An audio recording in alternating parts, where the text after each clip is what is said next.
Hey guys, welcome back to my channel, and today's video is when Bakugou gets embarrassed of you. Please don't forget to subscribe and let's get going. You and Bakugou had been dating for almost a year now, and while most of your classmates had gotten used to your dynamic, Bakugou still hadn't adjusted to one thing, your volume. You were loud, not just regular loud, explosively, unapologetically, ear-splittingly loud. And today, during hero studies, you were especially fired up. Yes, that's what I'm talking about, Ichiro. Get him. You bellowed, standing up from your seat and pumping your fist in the air. As Kirishima successfully hardened his arm to block an attack, Bakugou, sitting beside you, flinched at the sudden outburst. His eye twitched. Hey, sit the hell down. He growled under his breath, tugging at your sleeve. You plopped back into your chair but kept cheering. That was so manly. You're going to be the best defensive hero ever. Kirishima grinned and gave you a thumbs up. Thanks, Wyon. Bakugou's face burned red, not from anger, but from sheer embarrassment. He loved you, he really did. But sometimes he wished you came with a volume knob. I saw a sight from the front of the room, rubbing his temples. Wyon, while enthusiasm is appreciated, we don't need a play-by-play commentary. Sorry, Sensei. I'll try to keep it down. You shouted, completely defeating the purpose.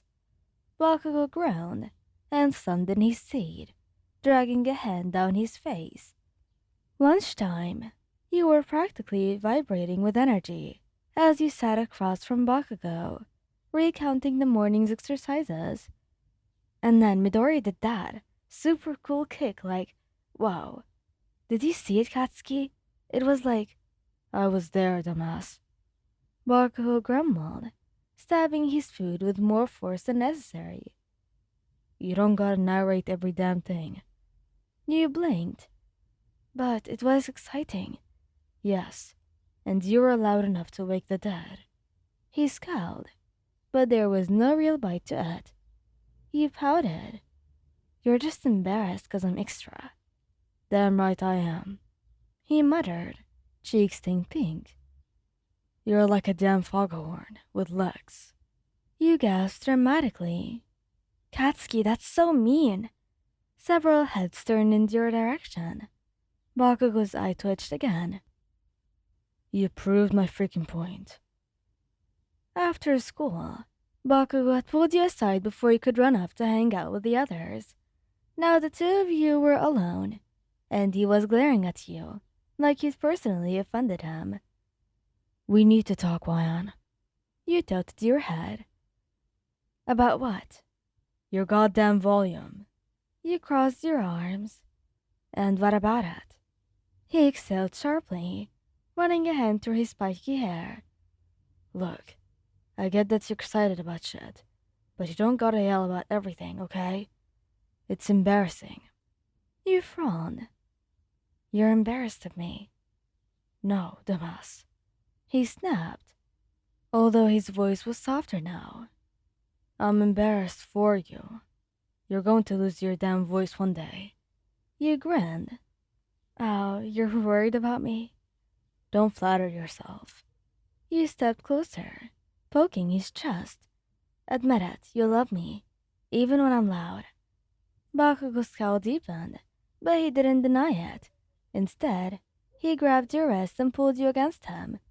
Yeah, whatever. You beamed, loud and proud, baby. He groaned.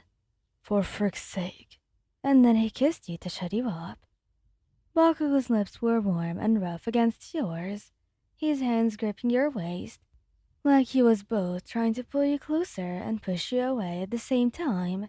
The kiss was firm, insistent, his way of saying shut the hell up without actually saying it. You, of course, didn't let him have the last word. The second he pulled back, you grinned and yelled, Wow, Katsuki, that was... Don't you dare finish that sentence. He snarled, clamping a hand over your mouth. His face was beet red, his ears practically steaming. You licked his palm. What the heck? Gross. Wyan, you damn gremlin. He yanked his hand away, wiping it on his pants like you'd poisoned him. You cackled. You love me. Unfortunately, he grumbled, but the way his fingers lingered on your hip told a different story. Today's exercise was a team battle. Pair-ups against other students in a simulated urban environment. And of course, you and Bakugo were partnered together. Alright, listen here, loudmouth. Bakugo growled as you both strategized behind cover. We're up against Ponytail and Four Eyes. They're smart, so we've got to be smarter. And that means no unnecessary screaming. You saluted. Yes, sir. Operation Stealth Mod activated. Bakugo looked like he wanted to strangle you. That was the opposite of stealthy. You shrugged. Oops. He exhaled sharply through his nose, muttering something that sounded like, why the hell do I put up with this shit? Before grabbing your wrist. Just stick close and follow my lead. You nodded, lowering your voice to a still very audible whisper. Got it. I'll be super sneaky like a ninja. A loud ninja. Baku's eye twitched. Things were going well, until they weren't. You and Bakugo had managed to corner Momo, but Ida was speeding in from the side, engines roaring. Bakugo blasted forward, using his explosions to intercept him, leaving you to handle Momo. Alright, Taomo, let's dance. You cheered, cracking your knuckles. She smiled politely. I'd prefer not to, but I won't hold back, Wyan.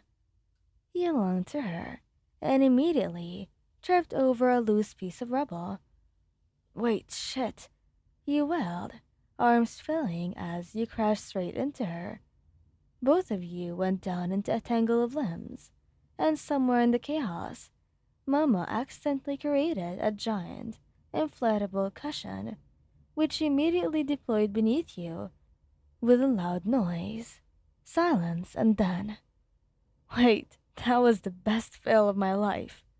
You were wheezing, clutching your stomach as you rolled off the cushion. Bakugo, who had just successfully pinned Ida, turned to see the spectacle. His expression was pure, unadulterated horror. Wyan, what the actual hell? You sat up, still giggling.